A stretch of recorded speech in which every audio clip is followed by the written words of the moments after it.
Hello and welcome to another Ask Me Anything life support in intensive care ICU decisions, tracheostomy decisions and intensive care at home. That's what we're going to talk about today, and you can ask me anything.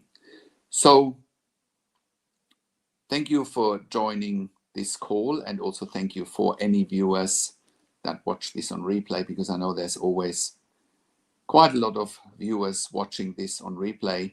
So thank you for your engagement there as well. Now, before we go into today's questions and comments, what makes me qualified to host a show like this, where I answer pretty much anything for families, in any questions that families in intensive care have, or anybody has about intensive care at home. So my name is Patrick Hutzel. I am a critical care nurse by background, having worked in critical care nursing for over 25 years in 3 different countries, where I worked as a nurse manager for over 5 years. And I've been consulting and advocating for families in intensive care here at intensivecarehotline.com since 2013. And I can very, very confidently say that we have saved many lives for our clients and their families in intensive care. And that is actually documented on our testimonial section at intensivecarehotline.com. And it is also documented on our intensivecarehotline.com podcast section, where we have done client interviews. Now, I'm also the founder and managing director of Intensive Care at Home, and you can find more information at intensivecareathome.com. With Intensive Care at Home, we are sending our critical care nurses into the home 24 hours a day for long-term intensive care patients, predominantly for long-term ventilated and tracheostomy intensive care patients, but also for adults and children that are not ventilated but have a tracheostomy, need still 24-hour critical care nurses. Also for clients that have adults and children that are BiPAP or CPAP dependent without a tracheostomy, that are cough assist machine dependent, that are needing home TPN, home IV potassium, home IV magnesium infusions, home IV antibiotics, PEEK line, central line, Hickman's, as well as port management at home. That's all part of it. Nasogastric tube, nasotracheostomy tube, PEG management at home, palliative care services at home, ventilator weaning at home. That is all part of it. Now, with Intensive Care at Home, we are currently operating all around Australia, in all major capital cities, as well as in all regional and rural areas. And like I said, we are sending our critical care nurses into the home 24 hours a day, and we're providing a genuine alternative to a long-term stay in intensive care. And we're providing services to NDIS, TAC, DVA, and so forth. Now, also, if you like my videos here, click the like button, click the notification bell, subscribe to my YouTube channel for regular updates for families in intensive care, and share the video with anyone that will benefit from these videos, especially if they have a family member, a loved one in intensive care. So, without further ado, let's go into today's topics. And also, I usually go for about an hour. Depends a little bit sometimes, but I usually have about an hour here. Also, if you do have any questions, please type them into the chat pad or connect with me live here on the StreamYard link. So I actually want to start with another testimonial this week. I have made some blogs about this client on and off in the last few weeks. In a nutshell, we had a client for intensive care hotline, would have been in July, I believe. A 51-year-old man is going into ICU with a hemorrhagic stroke, and things weren't looking great. And the ICU was very adamant from day one to simply withdraw treatment, saying things to the family such as, well, your family member won't have any quality of life if they do survive, but it is actually very unlikely that they will survive. And as a matter of fact, they were sort of becoming very pushy and saying things like, you know, if it was my family member, we wouldn't want them to live. And, you know, this family said, well, doesn't matter what you think, we want our family member to live. And eventually, as the pressure was mounting from the ICU to this family, they were reaching out to us here at intensivecarehotline.com and were looking for advice. And like in many other similar situations, we were, of course, able to turn this around. And in a nutshell, this man is still alive to this day, even though ICU was predicting, well, he won't survive. And if he will survive, he won't have any quality of life. And they were, like I said, pushy to take the breathing tube out on certain days. Saying, oh, today is the day we just take out the breathing tube and we'll take a sink or swim approach. And it became abundantly clear that it would have been the sink approach and the client would have died. Now that sounds very cruel, but you know, for those of you watching it, you also know that this is an unfortunate reality in some ICUs, you know, and they're not necessarily here to do what's best for your family member. So I was then rocking up for some family meetings in person with this family, and you know, I was putting back the pressure on the ICU, saying, well, 70 to 90% of ICU patients survive. So why would this man not survive? You know, but this is actually, I want to hone in on that one. If you're watching this, you know, no matter what ICU is telling you, the odds are in your loved one's favor in ICU to survive. So you really need to ask, why is ICU telling you such a doom and gloom story if the odds are in your loved one's favor? Shouldn't the ICU be moving heaven and earth to improve your loved one's life and make sure they are surviving, make sure the odds are staying in your loved one's favor, right? So then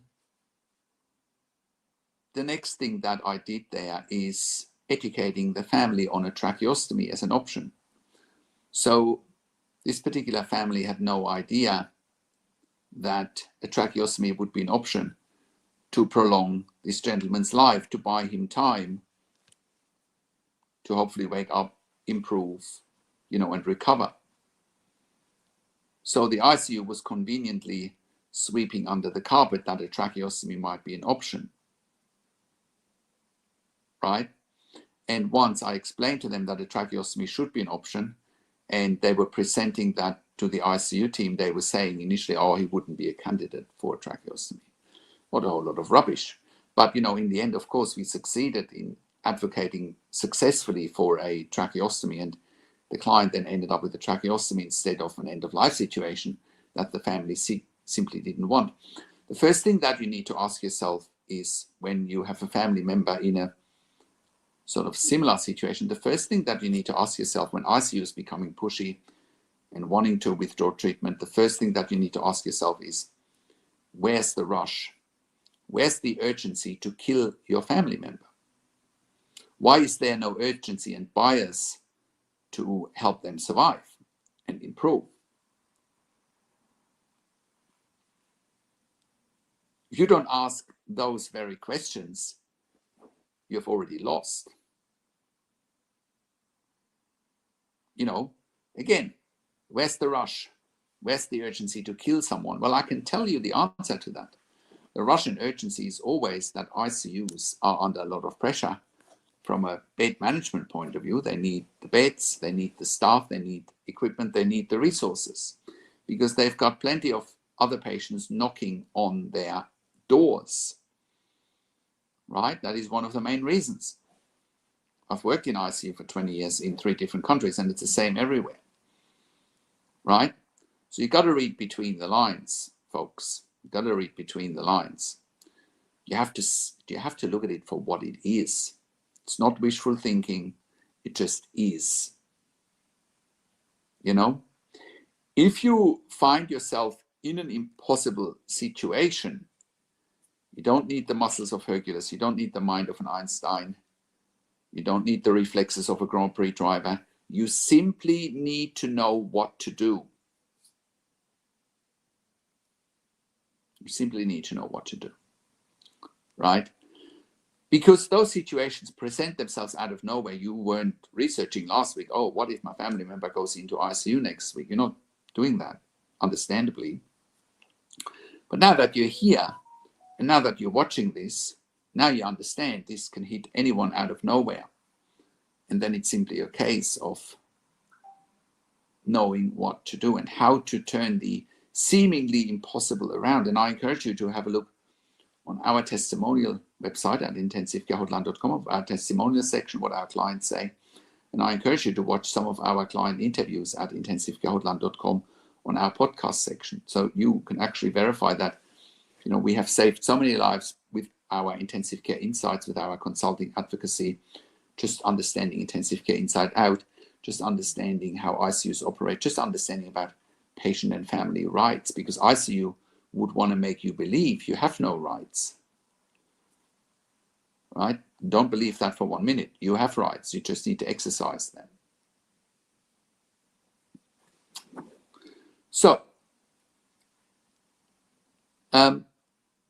So with this family, obviously, like I said, I was in family meetings myself at the time in person, and putting the pressure back on the ICU. And I also want to read out a letter from this family to the hospital at the time, because I believe that's how most of you feel. I think this letter really illustrates, or email that we asked the family to send to the hospital administrators, hospital executive, really sums up how most families in intensive care feel all around the world. So let me read out this letter.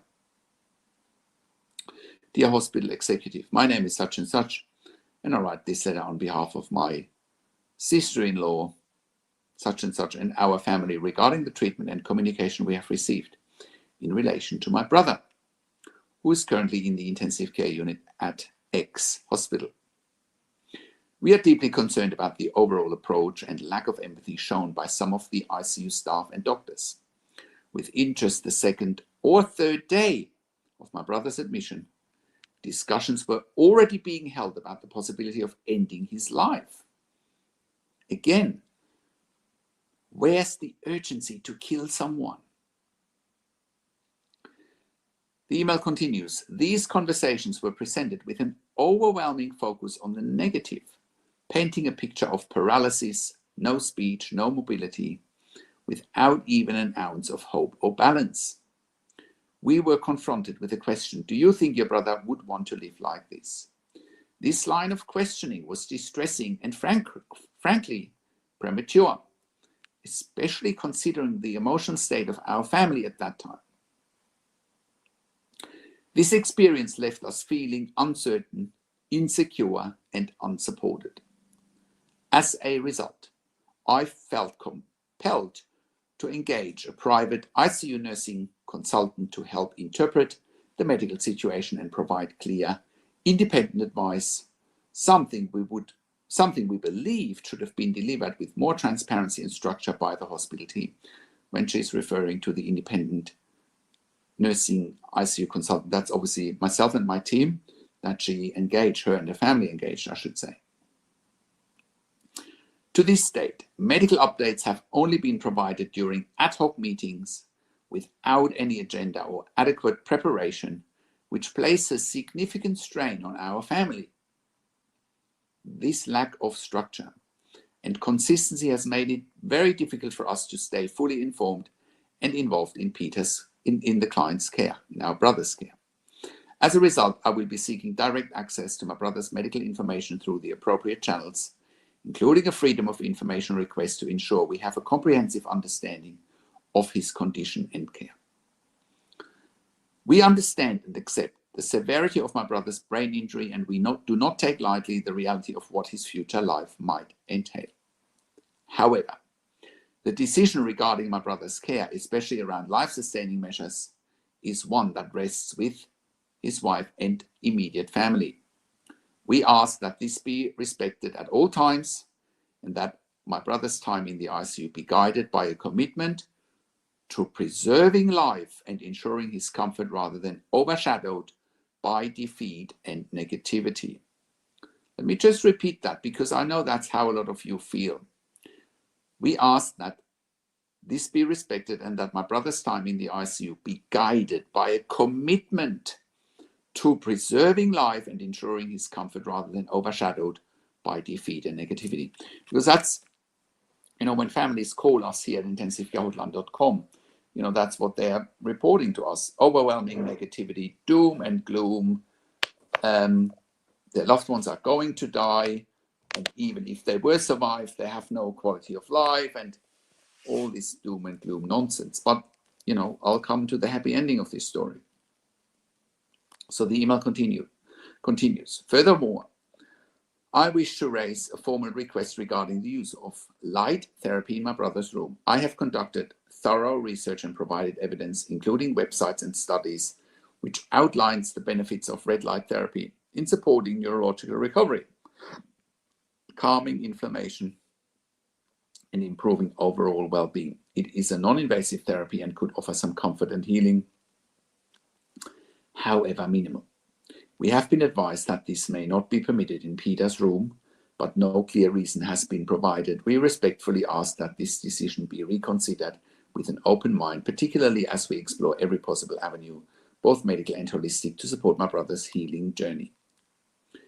We know that to many, Peter may be one of many patients, but to us, he's a father, son, brother, and husband. We've been told bluntly that he will likely die in ICU and never return home. While we understand the reality of the situation, we're also seeking compassion, understanding, and a glimmer of hope, something that we feel has been missing from the hospital's approach. We are not asking for miracles. We are asking for empathy, for space to hope, and for the hospital to walk this difficult path with us, not ahead of us. We look forward to your response. Kind regards. So, this letter or this email, on top of, pressure from the family and me and my team to keep this man alive, to give him the choice of a tracheostomy, to buy him time, led to him surviving. And that's why I'm saying with much confidence here that we have saved and continue to save many lives for our clients in intensive care, because that often buys patients and families time. Keep in mind, if your loved one's situation is not improving, there's plenty of time to talk about end of life, plenty of time. Now, once you have stopped treatment, there's no time to talk about end of life, right?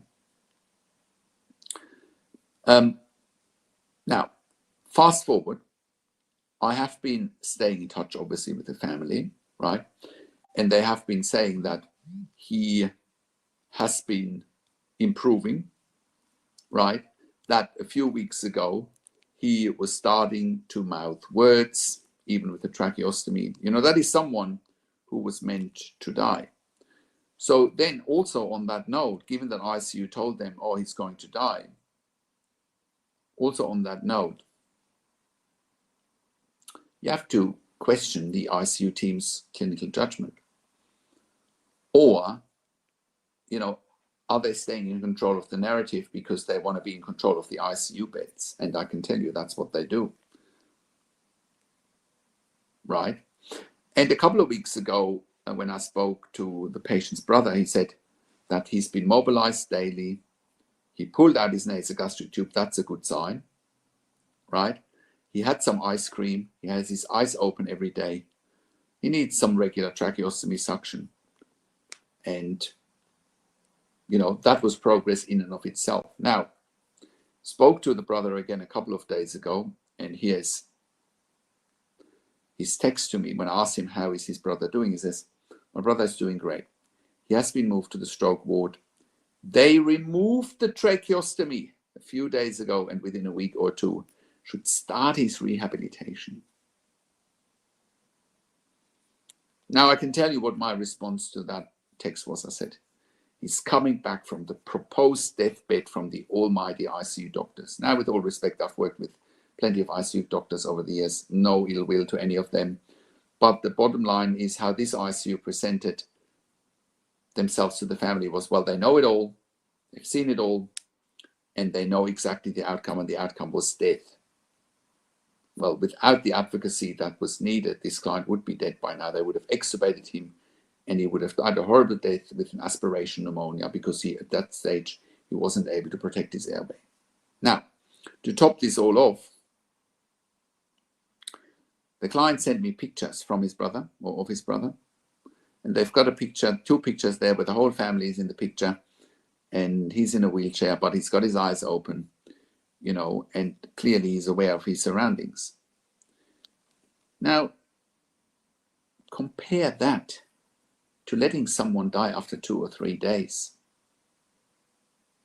right? So never, ever give up. Never, ever give up.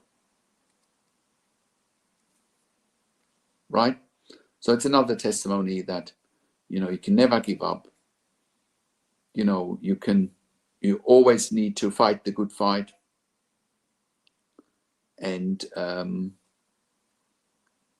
know, tracheostomy is out from someone that was dying a few weeks ago. And you have to question everything. What you see in ICU is not what you get. If you can't read between the lines, if you don't know what to look for, if you don't know what questions to ask, your loved one may die because the ICU team is telling you so, and they've got the means, you know, to stop life support prematurely instead of continuing life support, making sure your loved one can function without life support. You know, there's plenty of things that can be done in ICU. And keep in mind, it's the minority, not the majority of patients that's dying in ICU, right? So this is another success story, you know, to show our viewers what is possible.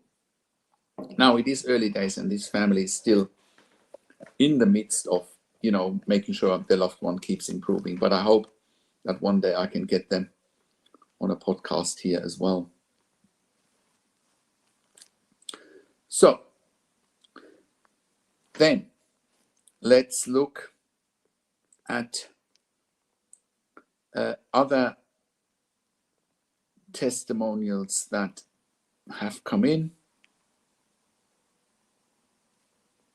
I might have read them out before, but I think it's always important that we keep track of the advocacy, that we keep track of the testimonials. Here was another one, a brief one, from one of our members, actually, who says, I want to thank Patrick Hutzel and his intensivecarehotline.com team for their support and advocacy in my dad's life.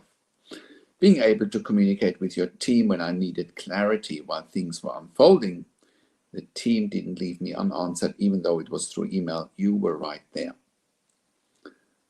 Thank you very much for comforting me because I was extremely vulnerable and you truly had my back.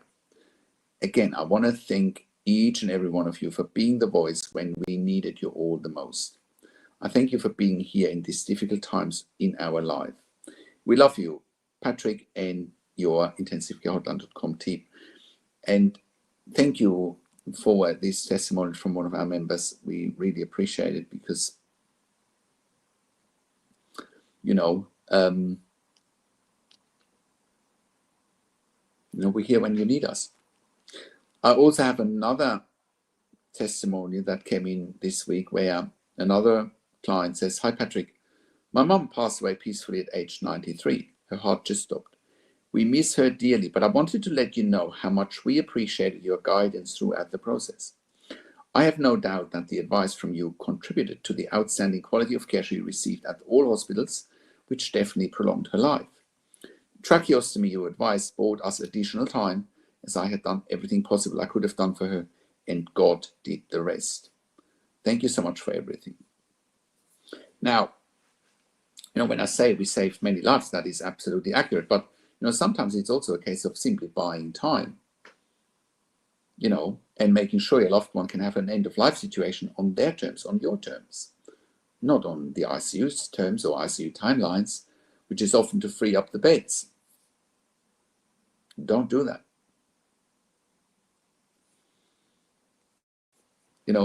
The biggest challenge for families in intensive care is simply that they don't know what they don't know. They don't know what to look for. They don't know what questions to ask. They don't know their rights, and they don't know how to manage doctors and nurses in intensive care. That's exactly what 99.9% of families in intensive care are up against. They don't know what they don't know. It's very simple, right? And I know I can help you, me and my team can help you to turn your situation around as well, no matter how difficult it is now. As long as you can follow instructions, as long as you can think clearly, right? And you can follow instructions, and they're often simple instructions. Do this, do that, do this, do that. Right? It's often no more complicated than that. Okay? And that will help you to get better care treatment and best care and treatment for your family member. Now, let's just take this client that I just spoke about, where I said the ICU didn't tell them about a tracheostomy as an option. Now, I can tell you there's almost every ICU patient where the ICU is not transparent about all treatment options. Right? And again, that's where me and my team can help you fast.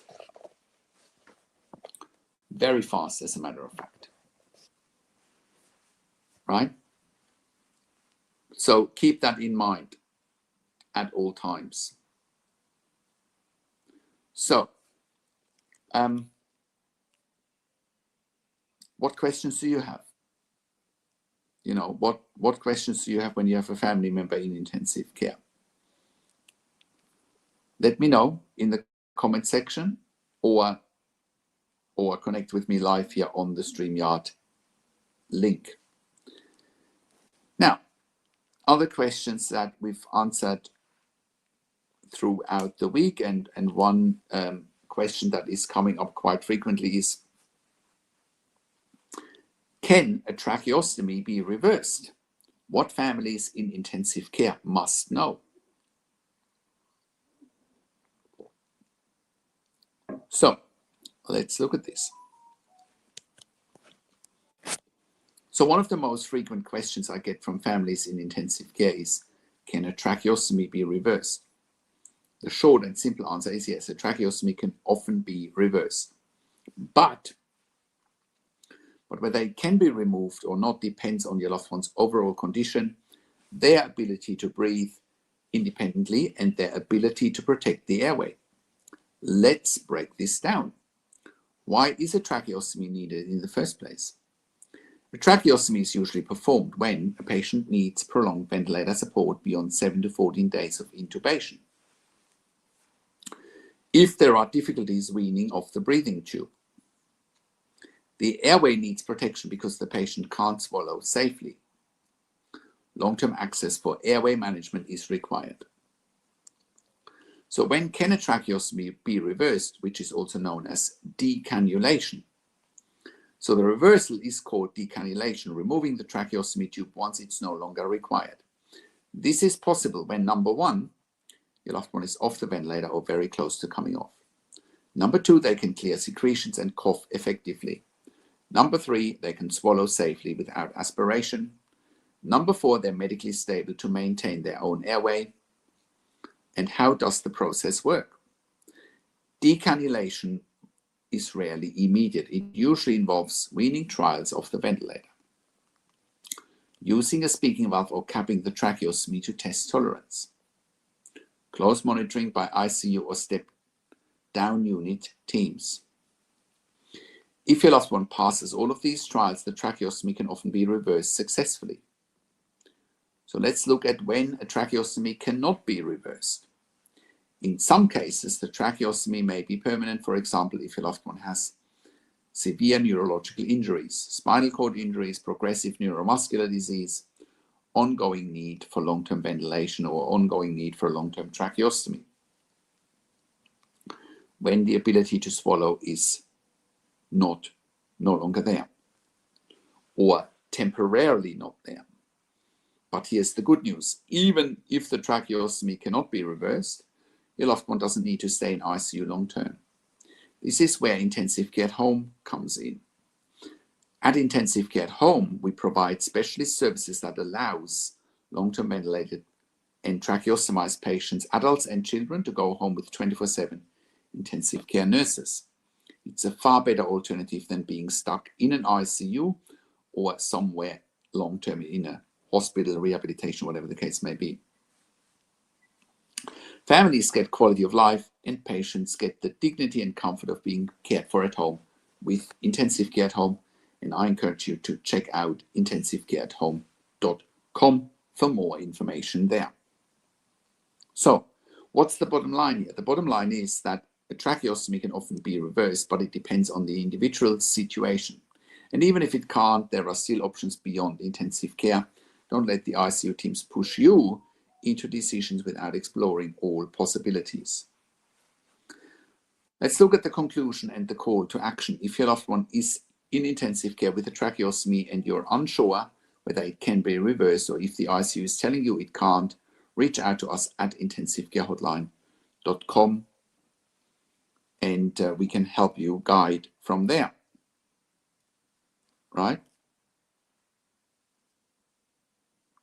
So, also, I have brought this up here before many times, but I think it is so important that you understand the difference. Let's just go back to the beginning where I talked about, clients where we have saved their lives and with our consulting and advocacy. Now, one of the main questions when you have a loved one critically ill in intensive care and ICU wants to push towards end of life is your loved one in a real or in a perceived end of life situation? Real versus perceived end of life situation. What's the difference? I'm glad you asked. A real end of life situation is when nothing, and I mean nothing, no medication, no surgery, no fancy equipment, no nothing will save your loved one's lives. They're going to die there at the end of their life, and that's the bottom line. That's a real end of life situation. A perceived end of life situation, on the other hand, is what most critically ill patients in intensive care are actually in. It's a perception. And it's a perception that's often being pushed by intensive care teams without any real evidence, right? So let's take our client from earlier where we saved their life with our advocacy. That was a perceived end of life situation. The perception from the intensive care team was they're not going to survive, full stop, without offering all treatment options, i.e. a tracheostomy was one of those treatment options, right? You have to think about that. Is it real or perceived? And I can assure you that the overwhelming majority of situations in intensive care are perceived end-of-life situations. They're not real end-of-life situations. Let no one fool you here, right? You need to be armed with asking the right questions here when you have a loved one in intensive care.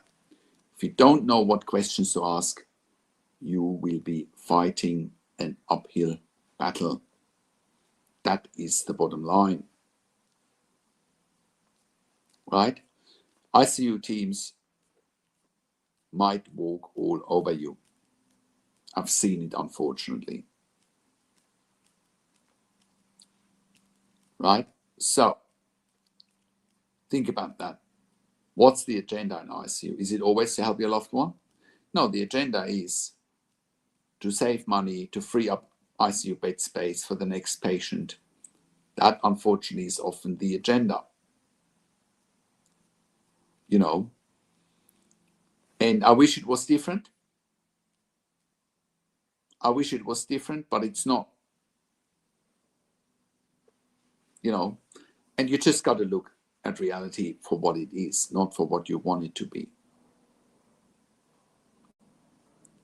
you know. So I have another question here from Cornelius, who says, my family member in intensive care is not being properly weaned from the ventilator. Now, whilst this is a very vague question, I think it's also a very important question, and there's two sides to that. So the first side of it is, when someone is not being properly weaned from the ventilator, is are they on the ventilator with a breathing tube, or are they on the ventilator with a tracheostomy, or are they on a ventilator just with a mask, which is BiPAP or CPAP ventilation? Now, most of the time in ICU, it's breathing tube or tracheostomy, but there are also plenty of patients in ICU that need to be weaned off BiPAP and CPAP, right? Now, the aim of BiPAP and CPAP in ICU is often just simply to expand the lungs, making sure there's enough oxygen going in and carbon dioxide is being removed. And that often can be weaned gradually just by reducing the BiPAP, by reducing the pressure, by reducing the PEEP, by reducing oxygen support. Patients, generally speaking, are not sedated, right? So they should be awake. As a matter of fact, they are awake most of the time, because you can't really give BiPAP on a non-awake patient, because otherwise they can't protect their airway and they are at high risk of aspiration. So that's number one, BiPAP or CPAP. So that's how, you know, one should wean there, also through mobilization, chest physio, you know, good nursing care, of course. That's how BiPAP or CPAP without tracheostomy can be weaned. Now, let's look at a breathing tube with a ventilator. How should that be weaned? Well, I've made a video a couple of years ago, how to wean a critically ill patient off the ventilator and the breathing tube. And I encourage you to check out this video and blog post, because it gives you a step-by-step guide how your loved one should be weaned off the ventilator and the breathing tube. Now, miss one of those steps and things can go pear-shaped. Now, the other question that you should always ask yourself when your loved one is on a ventilator with a breathing tube, is the ICU doing everything beyond the shadow of a doubt to wean your loved one off the ventilator and the breathing tube? Right? Let me repeat that. Is the ICU doing everything beyond the shadow of a doubt to wean your loved one off the ventilator and the breathing tube? Because if they're not, the consequences might be a tracheostomy, and you're trying to avoid that. Now, you know, you might be wondering, if you watch this from the beginning, you know, you talked about advocating for a client for a tracheostomy, and now you're advocating against it. Well, let me be clear. You know, a lot of situations in ICU are not black and white, and a lot of situations are that the devil is in the detail. So why would we advocate for one client to have a tracheostomy? Why would we advocate against it for another client? Well, again, this is where clinical insights and experience come in, and knowledge and just skills, right? So for the client that we talked about earlier with the stroke, where ICU said, oh, we'll just take the breathing tube out and we let him die. Well, that's not a good scenario, because ICUs need to prolong life, not shorten life, unless it's a patient's wish or a family's wish. So by not doing a tracheostomy, this patient would have died, most likely, right? So in that case, a tracheostomy was the right thing to do. In this case here, with the breathing tube, well, you need to avoid the tracheostomy. You need to make sure this person will get off the ventilator. Right? That's the bottom line.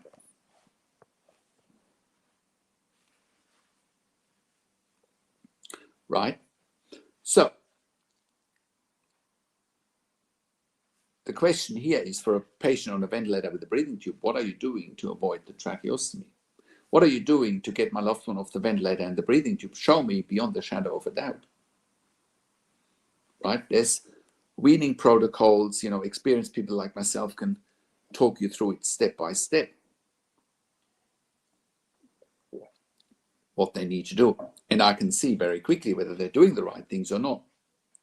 And I can easily hold them accountable. And you will see by doing so that the dynamics will shift in your favor in no time. Next, let's look at when a patient is on a tracheostomy and can't be weaned off the ventilator, or, as this reader is referring to, not being properly weaned from the ventilator. So let's just say your loved one is having a tracheostomy, is ventilator dependent, and they can't be weaned. What are the missing links? Now let's assume your loved one is not, having a high spinal injury like C1, C2 spinal injury, is not having motor neuron disease, is not having any other neuromuscular degenerative disease that stops them from being weaned off the ventilator, right? Then the following needs to happen to wean your loved one off the ventilator and the breathing tube and the tracheostomy. Number one, stop all sedatives and stop all opiates. Now, one of the main reasons a patient should have a tracheostomy is simply because of minimization of sedation and opiates, right? So, as I explained earlier, most patients on a breathing tube need sedatives and opiates in order to tolerate the breathing tube. So one of the main purposes for doing a tracheostomy is to minimize all of that. Minimize opiates, minimize sedatives, right? So that's number one. Make sure that your family member is off all opiates and all sedatives. Because a tracheostomy is much easier to tolerate than a breathing tube. That's number one. Number two, make sure they are being mobilized every day. So, families have this preconceived notion that just because someone is in intensive care, they can't be mobilized, they can't be getting out of bed. Well, nothing could be further from the truth. They can be mobilized and they can get out of bed. So, when your loved one is being ventilated with a tracheostomy, they need to be off all sedation, off all sedatives. They need to be mobilized every single day, right? And that is what will help them to get off the ventilator. And that's, sort of a step-by-step gradual process. Sometimes it's a case of sitting on the edge of the bed for 2 minutes. Next day, sitting on the edge of the bed for 10 minutes, depending on how, easy they can tolerate that. Then sitting in a chair for 20 minutes, build it up to 30 minutes, build it up to an hour, build it up to 2 hours. Build it up to 2 hours in the morning, have a break in the afternoon, build it up to 2 hours in the afternoon, build it up to a day, for the whole day so they can sleep at night. There's a gradual process that needs to happen, right? So, very important that you know what to do. You know what to look for. Don't let ICUs tell you they can't mobilize your family member. No, don't let them tell you that, because they can. Right?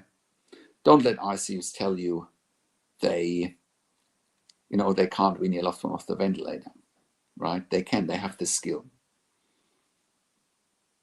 Right?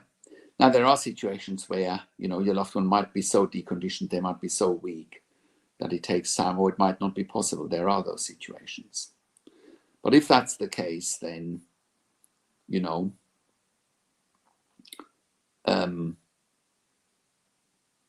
have the option of intensive care at home, right? So go and check out intensivecareathome.com, because with intensive care at home, we're actually looking after long-term ventilated adults and children with tracheostomies at home as a genuine alternative to a long-term stay in intensive care,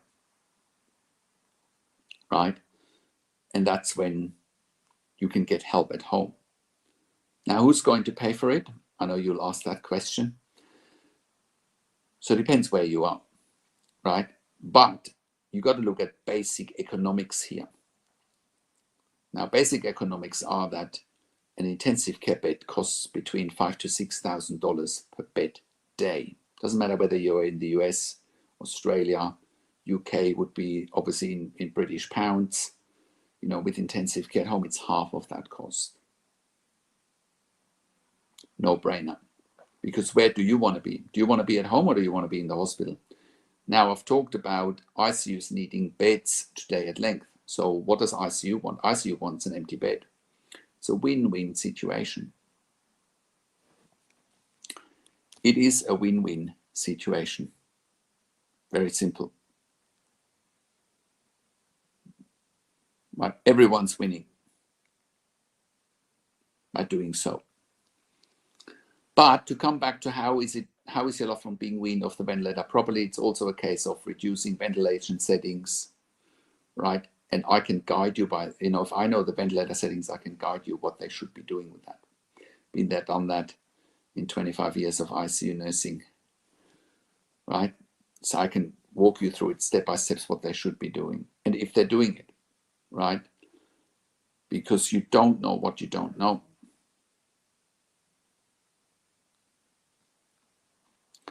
So just know that most patients in intensive care will be able to survive.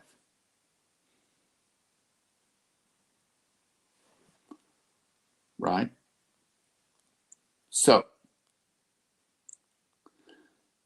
next question.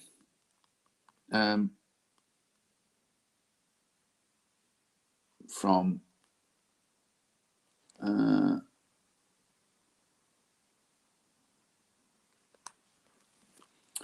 this is actually an interesting comment from a critical care RN on one of my YouTube videos, and thank you for Katie for making that comment. Critical care RN here working in LTAC. Either you wean or you die. A nosocomial infection is next. LTAC is depressing, but so is keeping patients alive with no quality. Now, thank you for that comment. I'm curious to hear that a CCRN is actually working at an LTAC. That's very unusual. Either you wean or you die. Yeah, but the problem here is that most LTACs are not even trying to wean, right? And that makes it even more likely that a nosocomial infection might be next. What's a nosocomial infection? It's basically a hospital-acquired infection. LTAC is depressing, but so is keeping patients alive with no quality of life. I disagree there. Well, I agree with that LTACs are depressing. I agree with that. But so is keeping patients alive with no quality of life. Well, quality of life is only really possible at home. That's the bottom line. It's only really possible at home. Right? That is the bottom line. And that's where intensive care at home comes in. Well, thank you for sharing that comment, because again, it's RNs confirming CCRNs that LTACs are depressing. So I am going to wrap this up in a minute. So with, intensive care hotline, like I've said, we have saved so many lives for our clients in intensive care over the years. And you can verify that on our intensivecarehotline.com podcast section, or at our with client interviews, or on our testimonial section. Right? We have a membership for families of critically ill patients in intensive care. You can become a member there. You can also book a free 15-minute consulting call with myself by either calling me on one of the numbers on the top of our website at intensivecarehotline.com, or by simply scheduling a 15-minute free call with me. If you go to intensivecarehotline.com and you click on the schedule appointment tab, and I can get on a phone or on a Zoom call with you, whichever, or on a WhatsApp call, whichever medium you prefer, right? I also do one-on-one consulting and advocacy over the phone, Zoom, WhatsApp, whichever medium works best for you. You know, if you want someone to help you turn this seemingly impossible situation around when you have a family member in intensive care critically ill, you are at the right place here. With intensive care at home, go and check out intensivecareathome.com. Once again, we are saving many lives. We have saved many lives with intensivecareathome.com. And instead of keeping patients in ICU long term. And again, you can verify that by looking at our case studies, looking at our testimonial section. You know, also, if you are a critical care nurse and you're looking for a career change, we are currently looking for critical care nurses in Sydney, Melbourne, Brisbane, in Albury, Wodonga, in Geelong, in Warragul, in Victoria, in Bendigo, also in the Colac, Wailangta area in Victoria. We are also currently expanding our medical team, and we are looking for intensive care consultants that want to work with us, including where right now we have a vacancy in Brisbane for an intensive care consultant to work with one of our home care clients one-on-one. So we would really want to hear from you if you're an intensive care specialist in the Brisbane area in Australia. Now, lastly, I want to thank you for watching this. Share the video with your friends and families. Like the video. Subscribe to my YouTube channel for regular updates for families in intensive care and intensive care at home. And comment, leave your comments so I know what content you want me to create. And I will talk to you during the week with my quick tip videos, and I will talk to you again in another live stream next week. Same time, 10:30 a.m. Sunday, Sydney, Melbourne time, which is at the moment 8:30 p.m. Eastern Standard Time on a Saturday night in the US on the East Coast, and it's 5:30 p.m. on a Saturday afternoon Pacific time in the US. This is Patrick Hutzel from intensivecarehotline.com and intensivecareathome.com. Thank you, and I'll talk to you soon. Take care.